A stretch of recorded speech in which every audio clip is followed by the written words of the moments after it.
সুন্দরবন জেলা পুলিশের উদ্যোগে 271টি হারানো মোবাইল ফেরত পেলেন প্রকৃত মালিকরা। শুক্রবার এক বিশেষ অনুষ্ঠানে সুন্দরবন জেলা পুলিশের স্পেশাল অপারেশন গ্রুপ এবং সাইবার ক্রাইম থানার যৌথ প্রচেষ্টায় উদ্ধার হওয়া 271টি হারানো মোবাইল প্রকৃত মালিকদের হাতে তুলে দেওয়া হয়। অনুষ্ঠানে উপস্থিত ছিলেন সুন্দরবন পুলিশ ডিস্ট্রিক্টের পুলিশ সুপার কটেশ্বর রাও আইপিএস, সঙ্গে ছিলেন শৈলজা দাস আইপিএস, অতিরিক্ত আরক্ষাধীক্ষক সদর। এছাড়াও উপস্থিত ছিলেন বাপ্পাদিত্য ঘোষ ডব্লিউবিপিএস, অতিরিক্ত আরক্ষাধীক্ষক। উপস্থিত ছিলেন ডিআইবি এবং অন্যান্য ঊর্ধ্বতন পুলিশ আধিকারিকরা।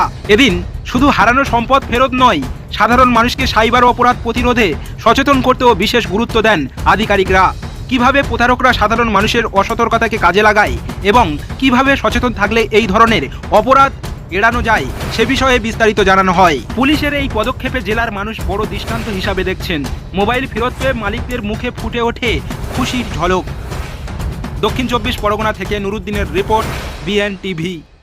2 মাস অন্তত আমরা 271 মোবাইলসগুলো আমরা রিকভারি করলাম। এই মোবাইলগুলো আমাদের সুন্দরবন জেলার জনসাধারণ যখন বাস স্ট্যান্ডের কাছে না তো কিছু আলাদা জায়গাতে কাছে যখন ওরা হারিয়ে গিয়েছে, ওরা নিজে নিয়ারবাই থানা থেকে গিয়ে একটা জিডি করে দিয়েছিলেন। ওর সঙ্গে সঙ্গে আমাদের cyber wing and special operations group এই মোবাইলগুলো রিকভারি করে আজকে হ্যান্ড ওভার করা হয়েছিল।